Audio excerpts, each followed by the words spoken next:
सुधा समाधान।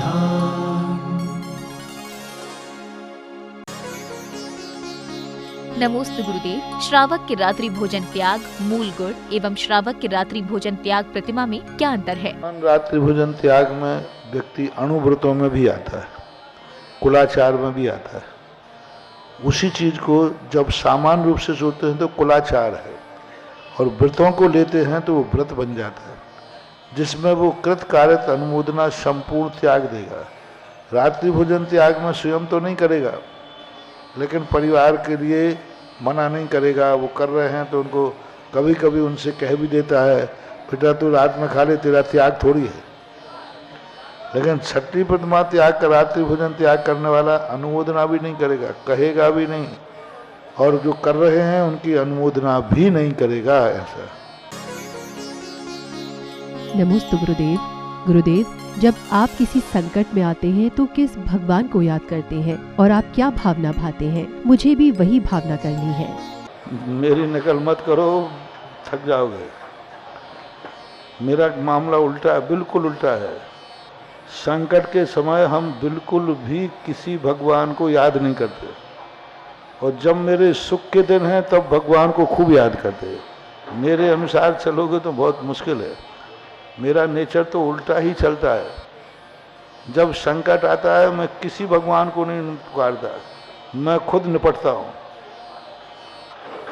खुद निपटता हूँ। हम तो अच्छे दिन भगवान को देते हैं, बुरे दिनों का सामना मैं खुद स्वयं करता हूँ। अच्छा मन, अच्छा धन, अच्छा विचार, अच्छे सब कुछ जब मैं अच्छा होता हूँ तो बिल्कुल बड़ों को मैं सूचना भी नहीं देता। मैं भगवान के सामने कभी आज तक ये नहीं कहा है भगवान मैं संकट में हूँ, क्योंकि मुझे मालूम है भगवान मुझे बहुत चाहता है, बहुत चाहता है, और मेरे दुख को दे सुनकर के वो दुखी हो जाएगा। बस मैं कितने दुखी हो जाऊं, मैं अपने दुखी से भगवान को दुखी नहीं करूंगा, क्योंकि भगवान मुझे बहुत चाहता है। तुम लोग कहते हो ना, अब भाई देखो संकट, लेकिन उससे मत कहना, क्योंकि वो मुझे बहुत चाहता है, वो सहन नहीं कर पाएगा, बहुत दुखी हो जाएगा। जब कोई आप लोग कोई सीरियस होता ना, वो मर भी गया, तो समाचार क्या देते हो? आप जल्दी आ जाओ, थोड़ा सीरियस है, और पता है वो चला गया। क्यों किया? क्योंकि तुम्हें मालूम है कि लोग इतना चाहते हैं सुन करके। बस बस ऐसे ही हमें भगवान इतना चाहता है कि मेरा दुख सुन करके बेचारा शांति भंग हो जाएगी। इसलिए मैं तो भगवान को अच्छे अच्छे दिन सुनाता हूँ, जिससे भगवान मेरा कभी दुखी ना हो। मैं दुखी बना रहूं, मेरा भगवान दुखी ना हो। मैं विकल्पों में बना रहूं, मेरे बड़े लोगों को विकल्प नहीं होना चाहिए। हम भगवान को सुख नहीं दे सकते हैं तो दुखी करने का अधिकार नहीं है। हम किसी को शांति नहीं दे सकते हैं तो किसी को अशांति क्यों करें। हम किसी को निर्विकल्प नहीं कर सकते हैं तो विकल्पों में क्यों डालें। अब मेरा सिद्धांत बिल्कुल ऐसा, और तुम्हारा? मैं दुख की बातें बताते। बस वही तो कह रहे, तुम नहीं निपट पाओगे मेरे से। तुम तो कुछ सबसे ज्यादा, तुम्हें विकल्प हो गया नहीं, वो महाराज को पहले विकल्प करा दे। महाराज जी को बताएंगे, खुद छोटों को, छोटे लोग बड़ों को जल्दी बता देते। उनको यही पता नहीं है कि सुन करके कितने दुखी हो जाएंगे। तो या तो तुम ये जानते हो कि महाराज हमें चाहता तो कुछ है नहीं, हमारे दुख सुन करके इसको कोई फर्क नहीं पड़ना, क्योंकि चाहते ही नहीं। लेकिन मुझे तो मालूम है मेरा भगवान मुझे बहुत चाहता है, बहुत चाहता है। वो मेरे दुखी देख ही नहीं सकता, इसलिए मैं सदा उनको हंसता हुआ चेहरा दिखाता हूँ। मैंने आज तक भगवान को रोता हुआ चेहरा नहीं दिखाया, उतरा हुआ चेहरा नहीं दिखाया। भगवान के सामने भली अंदर से कितनी दुख हो, हम हंसते हुए दिखाते हैं, इससे भगवान को ये लगे कि बेटा बहुत खुश है, और अंदर की बात जो है सो है महावीर की। यही सबसे बड़ा पुण्य के बंध का कारण होता है, सबसे बड़े पुण्य का। हम किसी को विकल्प नहीं कराएंगे, हमारा कर्म हम खुद भोगेंगे। नमोस्तु गुरुदेव। तत्वार्थ सूत्र अध्याय 1 सूत्र क्रमांक 32 को सर्वार्थ सिद्धि से समझना है, कृपया समझाने की कृपा करें। उसमें 7 नयों का वर्ण जो हैं, जो उन्मत्त है, मिथ्या दृष्टि है, वो मिथ्या दृष्टि क्या करता है, शराबी के समान। जैसे शराबी व्यक्ति इच्छा पूर्वक क्रियाएं करता है, उसको कुछ नहीं मतलब, कभी माँ को माँ भी कह देगा, कभी माँ को पत्नी कह देगा, पत्नी को माँ कह देगा, और माँ को कभी पत्नी को पत्नी भी कह देगा, सत्य भी बोलेगा लेकिन होशपूर्वक नहीं बोलेगा, मन में आ गया तो असत्य भी बोलेगा।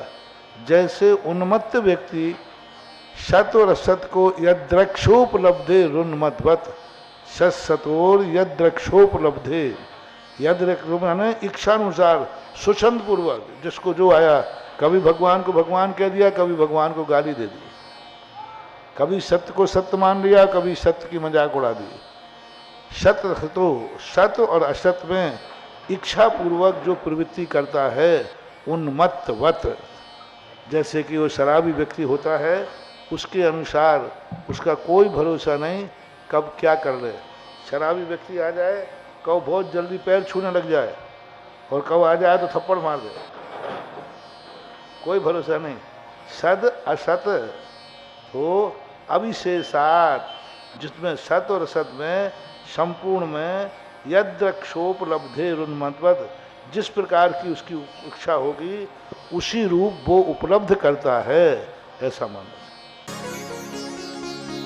नमोस्तु गुरुदेव। कारवा वर्गणाएं किसे कहते हैं, इनका स्पर्धक रूप परिवर्तन कैसे होता है? कार्बन वर्णाएं पुद्गल वर्णाएं हैं। पुद्गल वर्णाओं का एक निश्चित रूप से इकट्ठित हो जाना, सभी स्कंद तो बहुत बड़े बड़े हैं, लेकिन उस क्वालिटी के संग्रह किए हुए, जैसे पत्थर तो सभी हैं, लेकिन अलग प्रकार का पत्थर हो वो पन्ने का रूप धारण कर लेता है, अलग प्रकार के पृथ्वी के परमाणु हीरा का रूप धारण कर लेते। इसी प्रकार से पुद्गल परमाणु एक विशेष कर्म रूप परिणत करने की योग्यता जिनमें है, उन परमाणु को ग्रहण करना। आज दोपहर में जब पर्याप्ति अधिकार का विषय आया तो यही कहा, जीव जब जन्म लेता है तो सारे पुद्गल परमाणु को ग्रहण नहीं करता, उन परमाणु को ग्रहण करता है जिन परमाणुओं से शरीर बनता है, जिन परमाणुओं से इंद्रियां बनती। इंद्रिय पर्याप्ति का अर्थ क्या? इंद्रिय में परिणमन करने योग्य परमाणु को ग्रहण करना। परमाणु तो बहुत सारे हैं 9 कर्म के, लेकिन वे परमाणु ग्रहण करना जिन परमाणुओं से आंख बनती है, जिन परमाणुओं में देखने दिखाने की शक्ति है, उन परमाणुओं को ग्रहण करना। कर्ण इंद्रिय 5 इंद्रिय पर्याप्ति हैं, जिसमें 5 हैं। तो कानों के योग परमाणु ग्रहण करना, रसना के योग परमाणु स्थापित करना, स्पर्श के योग परमाणु, ये सब परमाणु भिन्न भिन्न है। कान के जो परमाणु हैं वो यहाँ आँख में देखने का काम नहीं करेंगे। आँख के परमाणु कान में ग्रहण करने, मुंह में ग्रहण करने, चखने का काम नहीं करेंगे। जैसे वनस्पति के पत्ते सब हैं, लेकिन हर पत्ते का रस अलग अलग है। कुछ पत्ते शीतल होते हैं, कुछ पत्ते उष्ण होते हैं, कुछ पत्ते दुर्गंधयुक्त होते हैं, कुछ सुगंधयुक्त होते हैं। ऐसे ही इन 9 कर्म वर्णाओं में होता है। तो अलग अलग जितने शरीर में अवयव हैं, उन शरीर के अवयवों के अलग अलग परमाणु ग्रहण करते हैं। योग्यता सामान्य से एक है, लेकिन उस प्रत्येक परमाणु में भिन्न भिन्न शक्ति है। जैसे हमने कहा सैंडस्टोन भी पत्थर है कि नहीं, मार्बल भी, पन्ना भी, हीरा भी, ये सब पत्थर हैं। लेकिन कुछ परमाणु ऐसे बनते हैं जिसमें हीरा का गुण आए, कुछ पुद्गल परमाणु ऐसे हैं जो पन्ने का गुण आए। इसी प्रकार से कार्बन वर्णाओं को जानना चाहिए कि जितनी पर्याप्तियां हैं सबके, कुछ वर्णाएं ऐसी हैं जो भाषा रूप हैं, कुछ वर्णाएं ऐसी हैं जिनसे वचन बनता है, कुछ वर्णाएं ऐसी हैं जिनसे स्वाद। अब हवा सारी इतनी हवा है, ये हवा का नाम ऑक्सीजन नहीं है। इसी हवा के अंदर ऑक्सीजन अलग ढंग की होती है। ऐसी सारी ऑक्सीजन चली जाए हमारे मुंह में तो तूफान चले तो हमारा तो पेट ही फट जाएगा। नहीं, इसी हवा के अंदर कुछ विशेष क्वालिटी की होती है। अब यदि जैसे मान लीजिए थोड़ा सा मनोरंजन करें, ऑक्सीजन होती है तो मास्क लगा देते हैं, क्यों ना अपन जो साइकिल में पंप भरने वाला हवा है वो मुंह में डाल करके 10-5 पंप मार दो ना। हवा है कि नहीं, वो टायर में गई कि नहीं, तो ऐसा करो, बोले हवा की कमी आ गई तो उसके मुंह में डालो पाइप, वो साइकिल वाला, और 10-5 पंप लगा दो, बोलो मरेगा कि बचेगा? हवा तो वही है, हवा से मतलब नहीं है। विशेष प्रकार की जो हवा होती है वो ऑक्सीजन बनती है। सभी हवाओं में ऑक्सीजन नहीं है, हाइड्रोजन हवाएं सब हैं, लेकिन सभी हवा हाइड्रोजन नहीं है, सभी ऑक्सीजन नहीं है। हाइड्रोजन और ऑक्सीजन मिलेगा तो पानी बन जाएगा। ऑक्सीजन सभी में, ये जितनी हवाएं चल रही हैं ये सब ऑक्सीजन नहीं है। 10 मिनट का महत्व होता है जब दीक्षा लेते हैं, लेकिन महत्वपूर्ण इतना है कि जिस मुकुट को तीर्थंकर ने पहना है वो मुकुट तुम्हें उतार करके देते हैं। कितना महत्व हो गया।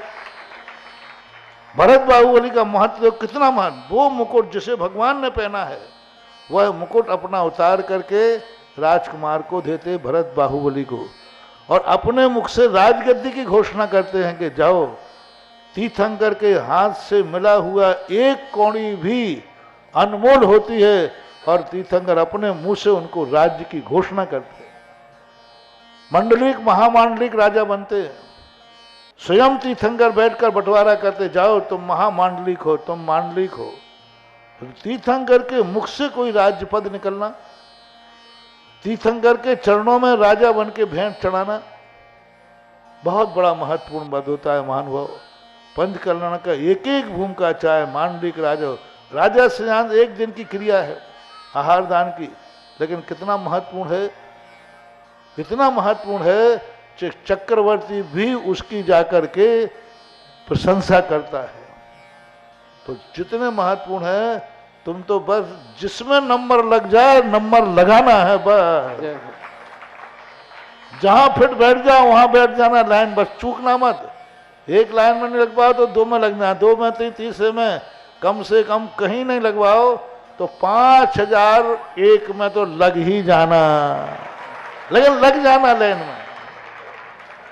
5000 के नंबर के बाद भी नंबर आवे तो नाचना, कम से कम नंबर आ गया। कल कहानी सुनाई थी ना कि वो महाराज से कहा कि तुम्हारे अभी इतने भाव शेष हैं जितने इमली के पेड़ में पत्ते हैं। तो महाराज बहुत खुश बहुत हुए। लोगों ने कहा महाराज इतने भाव शेष हैं, बोले ये तो निश्चित हो गया कि हमारा मोक्ष जाना ये तो पक्का हो गया। अभी तो मैं यही पता नहीं था कि मैं मोक्ष जाऊंगा या, अरे इतने भाव सा बात सही, लेकिन लाइन तो मिल गई।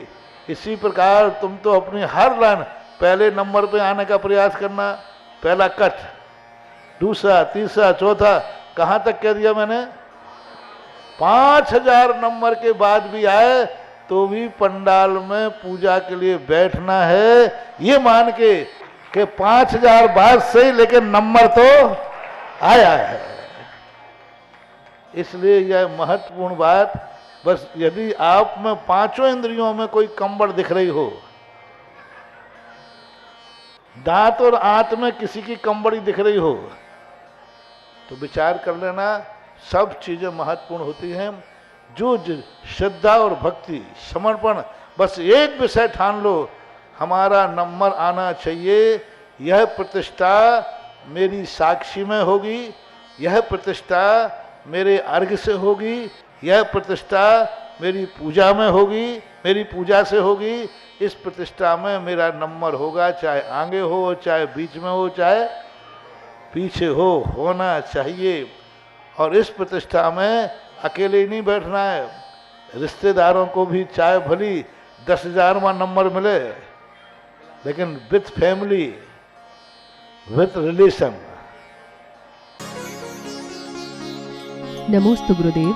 अष्टदेवियां और 56 कुमारियों की पहचान अलग होती है, और क्या ये देवों के साथ रहती हैं या अलग रहती हैं, और इनका महत्व क्या देवों से भी अधिक होता है? नहीं, इनका जो है देवियों में कोई कुमारी नहीं होती है, और ये जो 56 कुमारियां देवियां आती हैं ये 13वें दीप में रहने वाले भवनवासिनी और व्यंतरणी जो होते हैं उनमें से आती हैं। 13वें रुचकवर दीप में अलग अलग कार्य करने के नियोगनी हैं।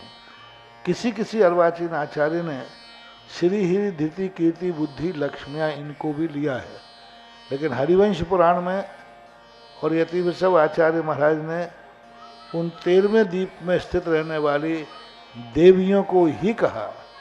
अब ये कुमारियाँ होती हैं तो वहाँ कुमारी और कुमार, जैसे भवनवासियों में कुमार लगता है, कुमार का अर्थ वे कुंवारे नहीं हैं और कुमारी का अर्थ कुंवारी नहीं है। किसी भी आगम में किसी भी देवी को कुंवारी का उल्लेख नहीं मिलता। देवों में जरूर मिलता है, लोकांतिक देव और 12वें स्वर से ऊपर के देव जो हैं प्रविचार से रहित होते हैं, लेकिन देवियां प्रविचार से रहित होती हैं ऐसा आगम का कोई उल्लेख दृष्टिगोचर नहीं हुआ। कोई भी कहीं ऐसा नहीं कहा कोई देवी प्रविचार से रहित है। देवों का तो जरूर लिखा है, ऐसा बता। नमोस्तु गुरुदेव। दक्षिण भारत और मुंबई जैसे जो क्षेत्र हैं, वहाँ तो पूरे साल गर्मी रहती है, शीतकाल आता ही नहीं है, तो वहाँ पर भोजन की मर्यादा 5 दिन की मानी जाए या 7 दिन की? कृपया समाधान करें। तो जो मौसम वहाँ है, यदि गर्म मौसम रहता है तो वो मौसम मान लिया जाए। बरसात यदि निरंतर होती है तो बरसात का मौसम माना जाए। हमारे यहाँ जुलाई अगस्त से मतलब नहीं है। हमारे यहाँ लिखा है बरसात में, गर्मी में और ठंड में। जहाँ 12 मासी ठंड पड़ती है कश्मीर वगैरह में, तो वहाँ शीतकाल की मर्यादा चलेगी। जहाँ 12 मासी बरसात होती है तो वहाँ बरसात की मर्यादा चलेगी। और जहाँ 12 मासी गर्मी पड़ती है, जैसे यहाँ गर्मी पड़ती है, तो गर्मी की मर्यादा। मौसम से मतलब है, महीनों से मतलब नहीं। यहाँ पर अभी शाम जल्दी हो जाती है, मान लो 6 बजे हो जाती, और जब शिखर जी जाओ तो वहाँ तो 5:30 बजे हो जाती। तो वहाँ भोजन कोई कहे हमारे तो 6 बजे का नियम है। किसने कहा? 6 बजे का नियम नहीं है, रात होने के पहले खाना है। दक्षिण भारत में जाओ और कई स्थानों पर 24 घंटे दिन रहता है, तो 24 घंटे खाएंगे? हाँ, उनके यहाँ कोई रात है ही, 24 घंटे सूर्य उदय है, तो वो 24 घंटे उनको कोई काल वर्जित नहीं है। आलोकित पान भोजनानि, यानी सूर्य का प्रकाश रहना चाहिए। तो 6 महीने जहाँ है तो पूरे कभी भी खावे भोजन, और जहाँ 6 महीने रात है वहाँ क्या होगा? देखो मामला तो दोनों तरफ एक है। जब 6 महीने दिन है तो 24 घंटे खाने की छूट है, और जहाँ 4 महीने रात है वहाँ 24 घंटे नहीं खाने की छूट है। 6 महीने का उपवास करो, अन्यथा ऐसे क्षेत्र को छोड़ देना चाहिए। सुधा समाधान।